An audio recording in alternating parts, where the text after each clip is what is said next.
Welcome everybody, Steve here. Well, we're going to continue on the doors. We got them all painted here. I just wanted to kind of show you, it's easier just to not show you this, but this is like one of the most unfun jobs when you're doing restoration. And that's putting the weather strip on. It's a real pain.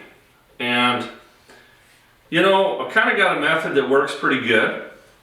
And what we're going to do is we actually use just a super weather strip adhesive. You got to be really careful with this stuff. If you got fresh paint, like it'll peel the paint off. So what I found, if I keep it light, use a little paintbrush, and what I'll do is I'll actually mask the area that I'm going to put the adhesion stuff on, the glue. If I mask it off, put it on there, and then that way you don't slip, get it all over the place, and take the chance of actually peeling some paint off somewhere. And then when this stuff sticks, it's done. Now in the past, I've tried water-based, the adhesive, the contact cement. Doesn't work very well. Doesn't work really that well at all. Silicone works if you got a good 100% silicone. That works, but the big thing with that is once you've got it in place, you've got to tape it up and let it set for 8-10 hours before you can use it. Where this stuff is pretty instant. No screwing around with this. So you got to get it right the first time, or man, your day just goes horrible. Now you got to put, it's contact cement, so you got to put it on both sides. So first thing we're going to do is actually put some paper on here. I did the other door. I'm going to put some paper down, that way, we can bring this up, glue this side, lay that on the paper, let it set, and then come in, put it in. So let's get it glued up. And there's a couple other tricks with these old 56s that you have to do. I'm going to show you that. And by putting the other one on, one of the things that I did notice is that they're always too long. There's always a little extra that you have to cut out in order to make it fit really nice. So plan it out so that your joint is at the top and at the bottom. That's all I gotta say. Let's just get to work now.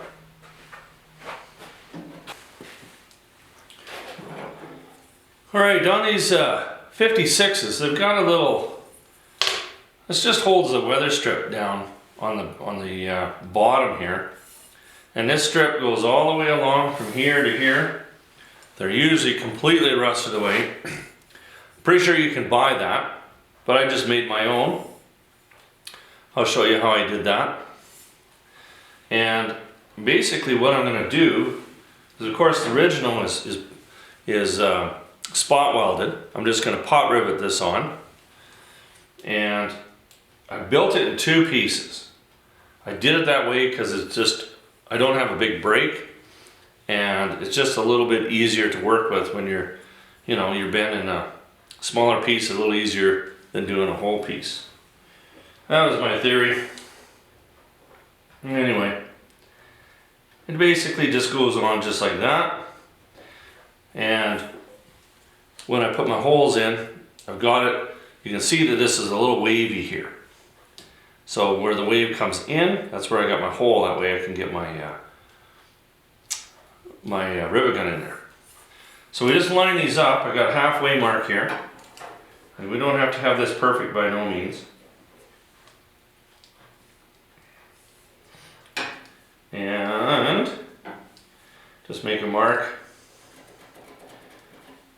with a felt marker.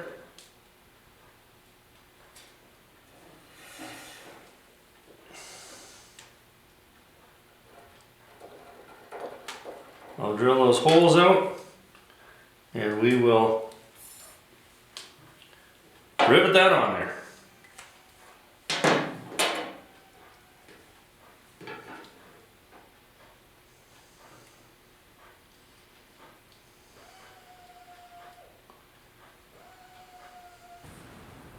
To build those hold downs for the lower door, if you're not going to buy one and you want to make it yourself, I've got a piece of 20 gauge. You really don't want to go any thicker than that for sure. I have it 7/8 of an inch. Now where the little wave goes is only about 1/4, but that little extra makes it a little easier for me in my brake to make the bend. So we're just going to make the bend and we're going to go past half.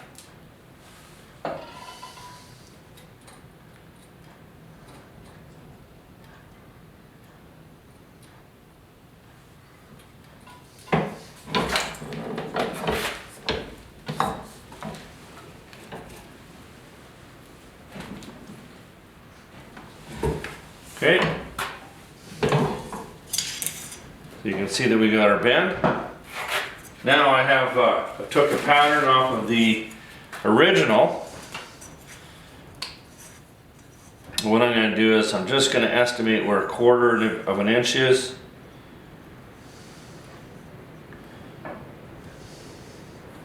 It's not real science.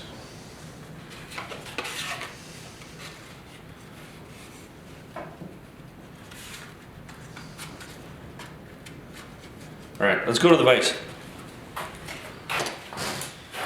So we bent this. This is 3/8. The other half is 1/2 inch. We kind of get an idea here where 1/4 is. And we'll just draw the little wave on there.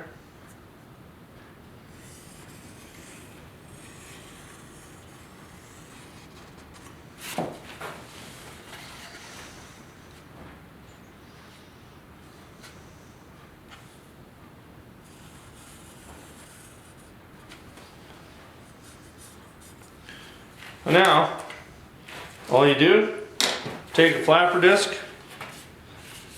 see if you're in focus on that little spot right there. Let's bring it over here.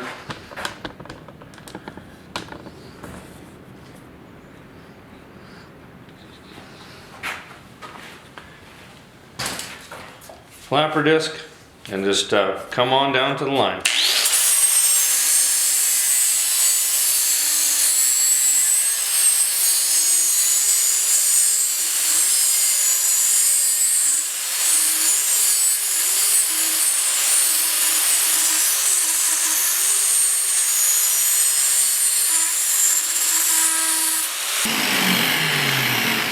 And just like that. Now, when we put our holes in here, I did 4 of them. So you want to go where the dish is here so that you can get your rivet gun in there. So that's where you mark where you put your hole.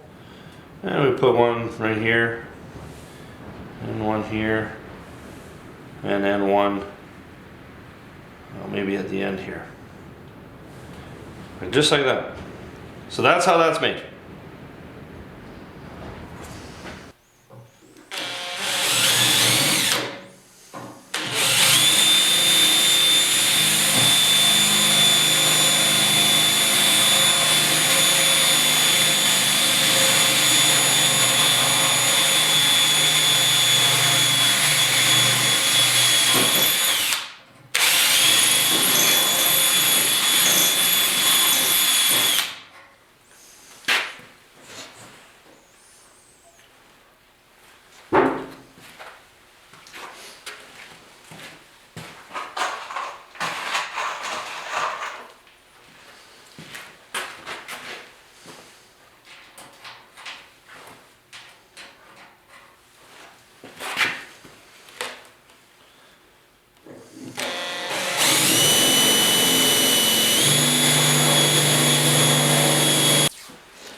Just going to throw a little tape down.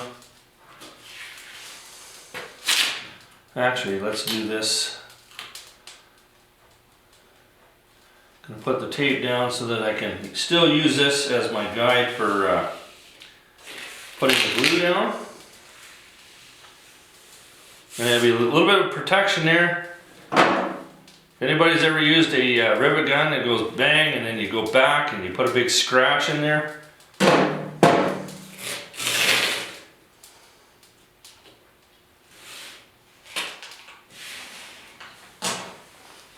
So, little added protection, never hurt nobody.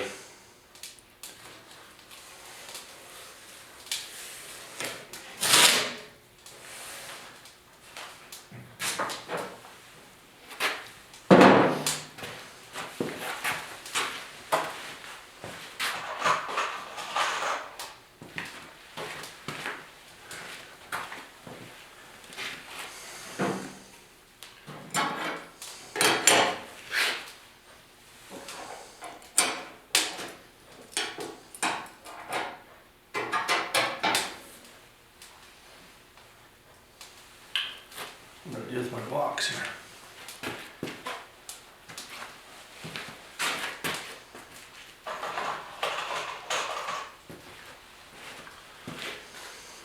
There it is.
So what I found was it's easy just to do a little bit at a time.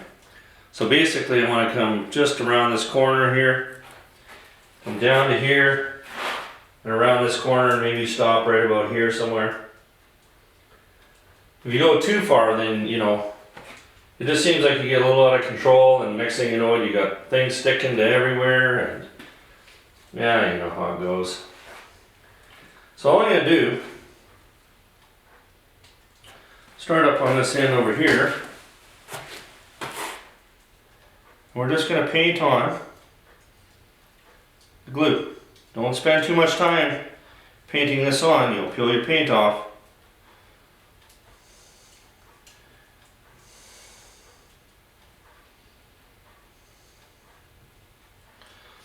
I know it looks tedious, but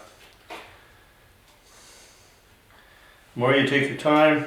I didn't put a piece of tape up at the top there. I can seem to be able to get that one not too bad.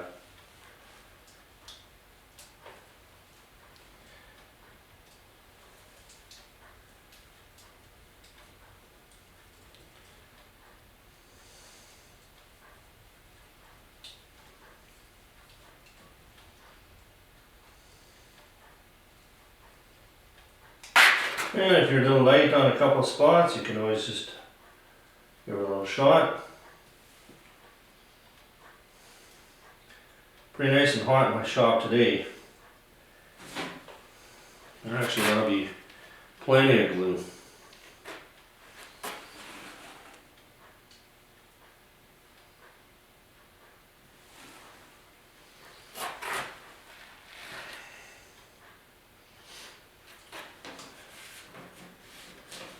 And we'll just flip the flip it on the back side here.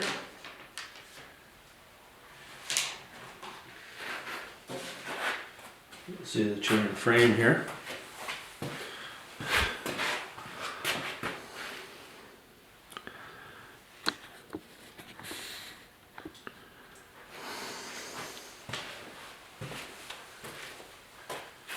Now we'll just put a good jagged glue on this side.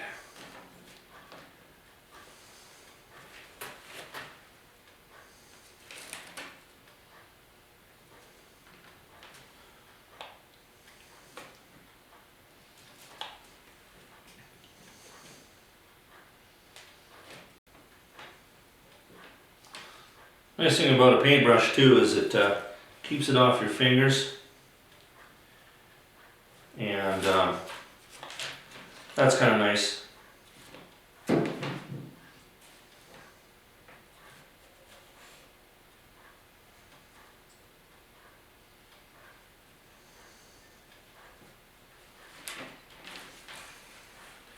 Okay, you gotta just see, goes along that back side there.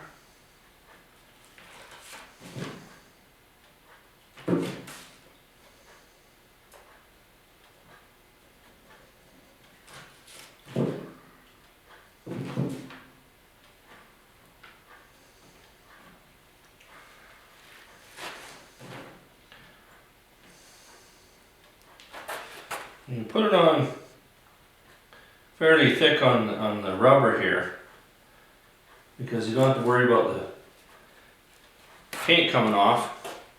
You still want to move as fast as you can here.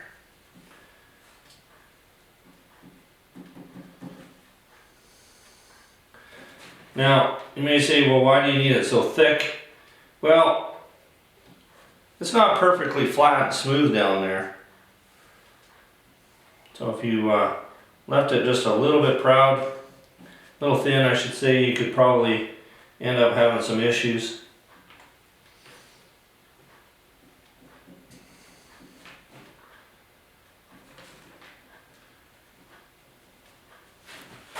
Alright, I'll continue this and I'll get back to you. Now it's just a matter of setting her into place.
So I started down here on this corner again because we've got some extra in the middle here. Actually, this one's not bad at all. We might be able to get by it without cutting this one at all. Let's see how the other one's going to line up. Put this one in here. Oh yeah, there's quite a bit, you can see. So our seam will be up at the top, and I think we're gonna be good at the bottom. Well, I'm kinda getting in your way. Okay, just got a little glue on the edge there. I'm just gonna wipe it off with some thinner. And then I'm gonna continue on.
Well, we get to the trickier part now.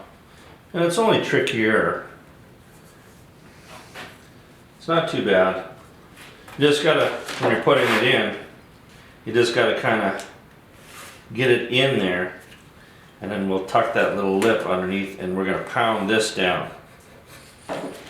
First of all, gotta get her glued in.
We are a little bit long, So we are going to have to snip her here.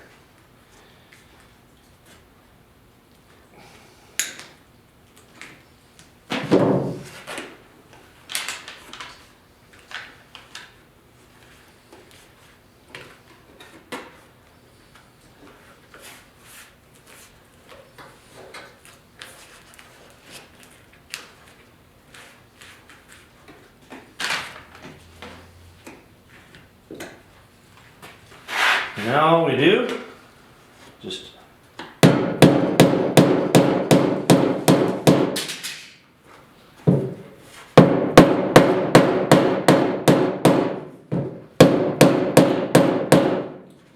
tap her down. That little lip is just going to help hold everything.